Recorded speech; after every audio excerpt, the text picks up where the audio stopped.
Ողջույն, այսօր խոսելու ենք երկու շատ կարևոր եւ արդիական թեմաների մասին։ Մեկը բարիատրիկ վիրահատությունն է, իսկ մյուսը հաստաղիքի ուռուցքը ու դրա բուժման մասին ենք խոսելու։ Կփորձենք հասկանալ, թե որ դեպքում է անհրաժեշտ վիրահատական միջամտություն, ինչ նախանշաններ է պետք հաշվի առնել եւ այս երկու կարևոր հարցերի մասին կփորձենք զրուցել օնկո եւ լապարասկոպիկ վիրաբույժ Վահագն Համբարձումյանի հետ։ Բարև ձեզ։ Բարև ձեզ։ Շնորհակալ եմ հրավերը ընդունելու համար։ Սնով շնորհակալ, որ ինձ ընդունեցիք այստեղ։ Բժիշկ Համբարձումյան, երկու կարևոր թեմաների մասին ենք այսօր զրուցելու եւ կխնդրեմ հենց առաջինը սկսենք խոսել լապարասկոպիկ վիրահատության մասին, բարիատրիկ վիրահատության մասին։ Երբ է բարիատրիկ վիրահատությունը ոչ թե լինում ցանկալի, արդեն իսկ պարտադիր նախապայման։ Երբ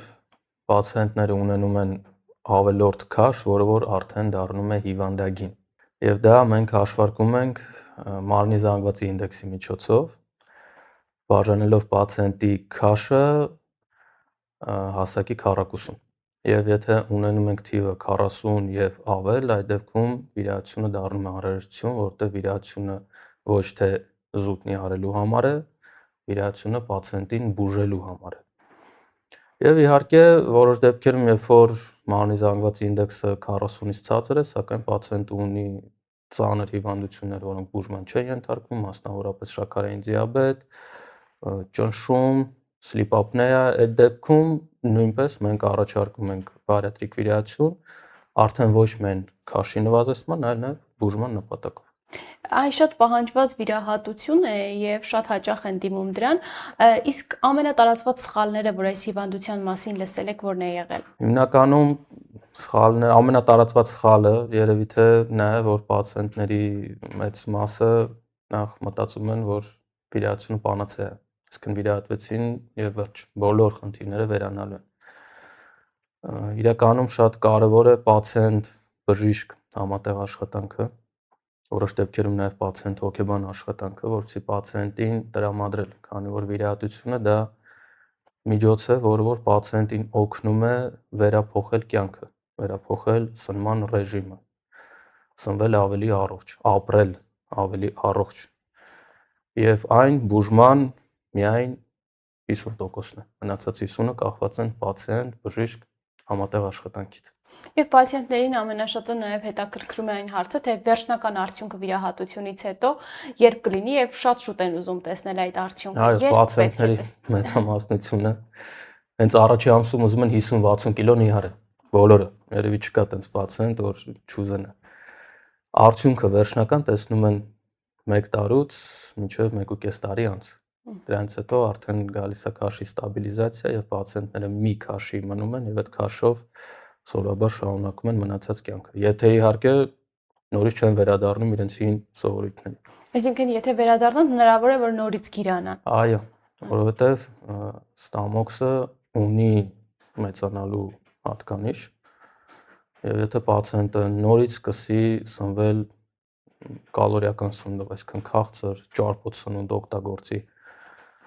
սկսի այսպես ժողովրդի լեզվով ասած զոռելը, շատ սնվել է, չնայած որ իր օրգանիզմը ասում է հերիք է, դրանք կարող են բերել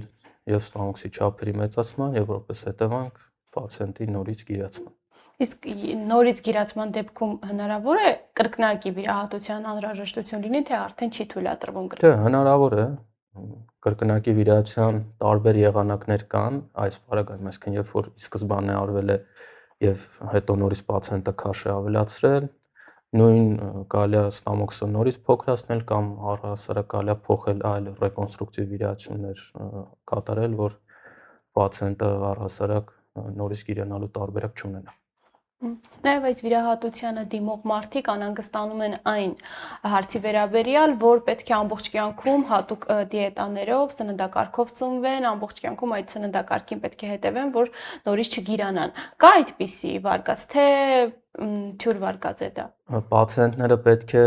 սննդակարգին հետևեն ոչ միայն չգիրանալու համար, այլ նաև պացիենտները պետք է սննդակարգին հետևեն, որպեսզի կարողանան ստանալ իրենց օրգանիզմի համար անհրաժեշտ տարրերը։ Այսինքն բարիատրիկ վիրահատությունից հետո պացիենտներին նշանակում է դիետա, որը որ հարուստ է սպիտակուցներով եւ վիտամիններով, քանի որ ստամոքսը փոքրանում է, ստամոքսի ներծծման մակերեսը նույնպես փոքրանում է եւ հետեւաբար այդ անհրաժեշտ տարրերը նույնպես շատ քիչ քանակով են ներծծվել, դրա համար մենք պացիենտներին նշանակում ենք լրացուցիչ սպիտակուցներ, լրացուցիչ վիտամիններ, որոնք որ այո պացիենտները երկար ժամանակ եւ նաեւ որոշ դեպքերում մինչեւ ողջ կյանք ստանում են։ Իսկ որ տարիքից կարելի է դիմել այս վիրահատությանը եւ մինչեւ որ տարիքը կարելի է կատարել այս վիրահատությունը։ Հստակ սահմաններ չկան, նրանց սովորաբար 18-ից 65-ն է, բայց ներկայումս նաեւ բարիատրիկ վիրահատությունները կիրառվում են մանկապատանեկան հասակում, այսինքն մինչեւ 18-ը եւ նաեւ 65-ից հետո, եթե իհարկե պացիենտը ունի ծանր սիրտանոթային անբավարարություն եւ այլ խնդիրներ, այո, կարող է կիրառվել։ Այն նշեցիք սիրտանոթային խնդիրները, իսկ սա նույնպես վիրահատություն է եւ յուրաքանչյուր վիրահատություն նաեւ ունի կողմնակի ազդեցություններ ու հակացություններ։ Այս դեպքում կան հակացություններ ու հնարավոր է նաեւ կողմնակի ազդեցություն լինի վիրահատությունից հետո։ Հակացություններ կան, հիմնականում դրանք չկարգավորվող հիվանդություններն են, սիրտանոթային անբավարարությունը, շնչառական անբավարարությունը, այսինքն թոքի հետ կապված խնդիրները, հակացություններ են նաև ալկոհոլիզմը, թմրամիջոցների օգտագործումը, որովհետև նման պացիենտները հետվիրահատական շրջանում կարող են ցուցաբերել անկանխատեսելի վարք, որը որ կարող է վնասել առաջին հերթին հենց իրենց։ Հիմնականում հակացությունները դրանք են։ Իսկ կողմնակի ազդեցությունները։ Կողմնակի ազդեցությունները վիրահատության ավելի շատ դրական ազդեցություններն են շատ, քան կողմնակի էֆեկտները։ Այսինքն կարող է լինել բարդություններ, մասնավորապես ամենահաճախ հանդիպող բարդությունը բարիատրիկ վիրահատությունից հետո, եթե մասնավորապես կատարվել է սլիվ գաստրեկտոմիա, ստամոքսի երկայնական մասնահատումը, դա արյունահոսությունն է, որը որ կարող է լինել նաև մահացու։ Նաև շատ հաճախ բարդությունն է կարերի անբավարարությունը, այսինքն որ մենք ստամոքսը կտրում, հատում, հեռացնում ենք, հատուկ ապարատների միջոցով կարում ենք, կարող է այդ կարված գծից լինի նաև անբավարարություն։ Ու հիմնական ամենահաճախ հանդիպող բարդությունները սրանք են, կարող լինել նաև բարդություններ կապված հենց զուտ վիրահատության հետ, այսինքն որոնք սիրտանոթային, թոքային, որը որ ցանկացած վիրահատության, ցանկացած լապարասկոպիկ վիրահատության ժամանակ կարող են դիտվել։ Այս սա շատ բարդ վիրահատություն է եւ պացիենտները նաեւ պետք է բժշկետ հոգեբանորեն պատրաստվեն, ինչպես եք ձեր պացիենտներին մոտեցնում վիրահատությանը, որ հոգեբանորեն պատրաստ լինեն, ինչպես եք տրամադրում նրանց վիրահատությանը։ Սովորաբար ես իմ պացիենտներին առաջարկում եմ մինչ վիրահատությունը 1 կամ 2 շաբաթ դիետա։ Առաջին հերթին դա նպաստում է իրենց պատրաստվել նոր սնման ռեժիմին, հասկանալ, որ այսուհետ իրանք այլ մարդ են դառնալու եւ իրանք սնման ռեժիմը փոխվել է։ Եվ դա շատ է օգնում հետվիրահատական ընթացքում, որտեղ որ պացիենտը հետվիրահատական շրջանում արդեն դիետա պահում, ինքը արդեն ունի այդ դիետայի փորձը։ Եվ դա նաեւ մեզ է օգնում, որովհետեւ քաշի նվազեցումը նաեւ իր հերթին նվազեցնում է ներ եւ հետվիրահատական ռիսկերը։ Բժիշկ Համբարձումյան, նաև երբ որ շփվում ենք տարբեր պացիենտների հետ, նկատում ենք, որ նրանք գիրության խնդիր ունեն, ցանկանում են նիհարել, բայց վախենում են այդ վիրահատությանը գնալ եւ դիտում են տարբեր այդ նիհարեցնող թեյերի գովազդներ, դրանք օգնում են նիհարելուն, թե ավելի շատ օրգանիզմի վնաս են հասցնում։ Ամեն ինչ չափից դուրս իհարկե վնասելու է, բայց մենք պացիենտներին բոլոր վիրաբույժները, մենք բոլորս էլ խորհուրդ ենք տալիս կիրառել նիհարելու ոչ վիրահատական եղանակները եւ հիմնականում դա վերաբերում է դիետային եւ սպորտին։ Եվ եթե պացիենտը չի կարողանում դա անի, իսկ մեր մոտ եկած պացիենտները որպես օրենք այդ ամեն ինչ արդեն փորձած են լինում, նոր մենք առաջարկում ենք վիրահատություն։ Իհարկե ցանկալի է ոչ վիրահատական եղանակով նիհարելը չափի սահմաններում։ Եվ բարիատրիկ վիրահատության հետ կապված վերջին հարցը, հետ վիրահատական շրջանը որքան է տևում եւ մարդը ինչքան ժամանակ անց կարող է անցնել իր բնականոն կյանքին։ Բնականon կյանքին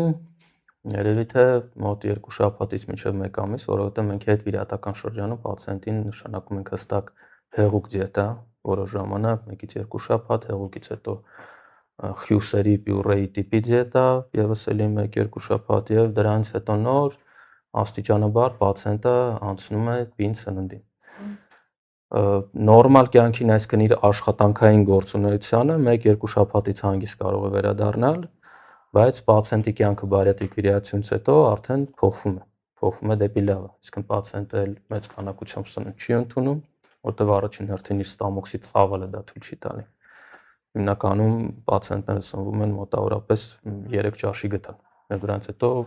իրենց օրգանիզմը ասում է հերիք է, այլտեղ չունի։ Եվ այո, փոխվում է դեպի դրականը, քիչ են սնվում, ավելի քաշի կորուստի հետևանքով ավելի թեթև են լինում, իրենց ավելի առողջ են զգում, իրենց ավելի երջանիկ ու ինքնավստահ են զգում։ Եվ հաջորդ թեման, որի մասին նույնպես պետք է խոսենք, դա հաստաղիքի ուռուցքն է։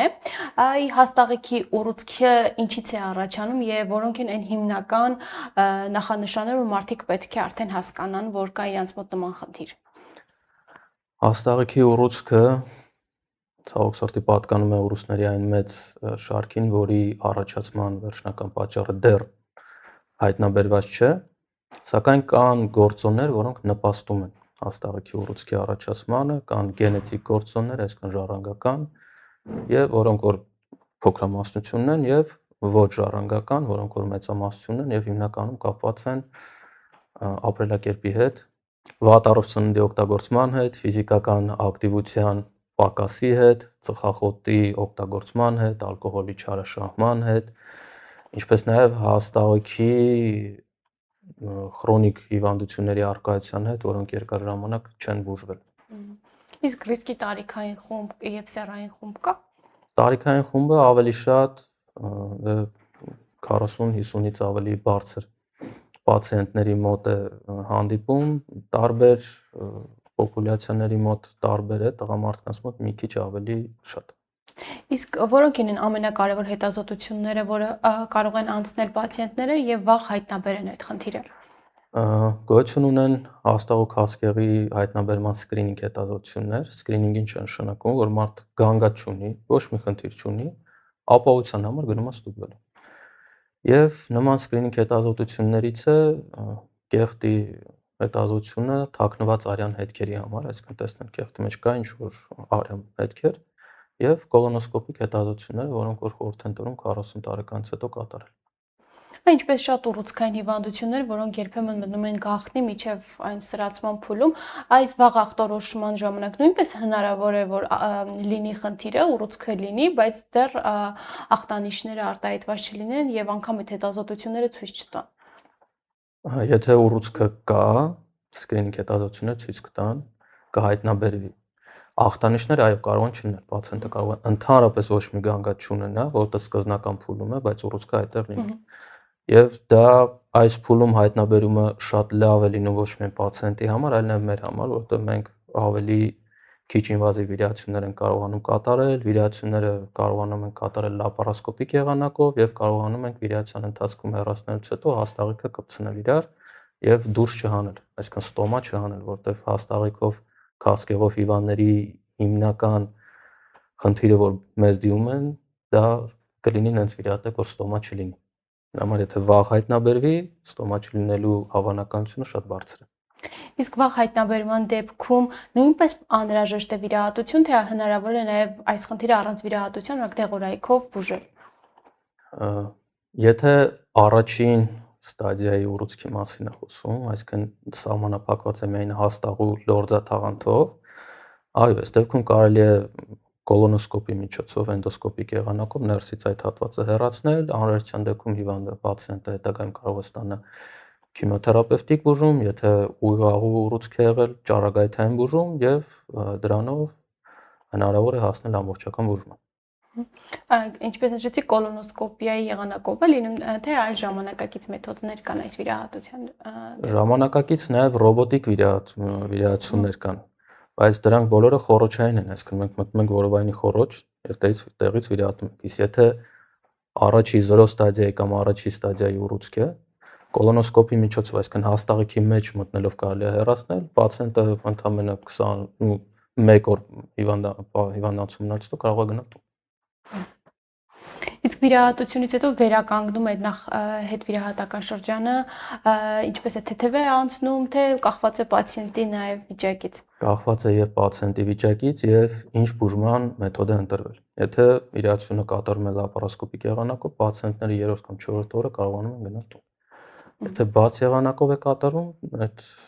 ժամանակահատվածը մի քիչ երկարում է 7-8 օր։ Իսկ բացառում ենք, որ հնարավոր է խնդիրը նորից կրկնվի։ Ցանկացած ուռուցք կարող է նորից կրկնվել եւ հաստաղ ուռուցքը բացառություն չի, սակայն բժշկությունը այնքան է զարգացել եւ այժմ մենք ունենք այնպիսի բարձր արդյունավետության քիմիոթերապևտիկ դեղեր, որ հաստաղ ուռուցքի դեպքում կարողանում ենք հասնել բավականին լավ արդյունքների, բավականին երկարատև առանց հիվանդության ապրելու, եթե իհարկե պացիենտը ժամանակին է մեզ դեմ։ Իսկ այս վիրահատությունից հետո նույնպես կարևոր է այդ սննդակարգի պահպանումը եւ կա հատուկ դիետաներ, որ պետք է որոշ ժամանակ պահեն, ինչ որ չխմեն կամ դրանից հետո։ Այո, կան դիետաներ, այդքան խիստ չեն, ինչքան բարիատրիկ վիրահատությունից հետո, որտեղ բարիատրիայի դեպքում այդ դիետաները կարելի ասել ողջ կյանքի ընթացքում պետք է պահվեն։ Տվյալ պարագայում խիստ դիետա պահվում է 1 ամսվա ընթացքում, դրանից հետո արդեն պացիենտը կարող է վերադառնալ իր նորմալ սնման ռեժիմին, պահպանելով առողջ ապրելակերպի կանոնները։ Շնորհակալ եմ շատ բժիշկ Համբարձումյան, հետաքրքիր եւ բովանդակալից զրույցի համար եւ ինձ թվում է, որ մեզ լսողները արդեն չեն վախենա գնան վիրահատության, թե հաստաղիքի ուռուցքի վիրահատության դեպքում եւ թե նաեւ բարիատրիկ վիրահատության դեպքում։ Շնորհակալ եմ շատ։ Ես եմ շնորհակալ, մեր պացիենտները լավ կլինի հետևեն իրենց առողջ ապրելակերպին եւ չհասնեն վիրահատության, սակայն եթե գործը հասել է դրան, մենք միշտ պատրաստ ենք օգնել։ Շնորհակալ եմ։ Սիրելիներս, հիշեցնեմ, որ այսօր մենք զրուցում ենք օնկո եւ լապարոսկոպիկ վիրաբույժ Վահագն Համբարձումյանի հետ։ Եղեք առողջ, իսկ մենք կհանդիպենք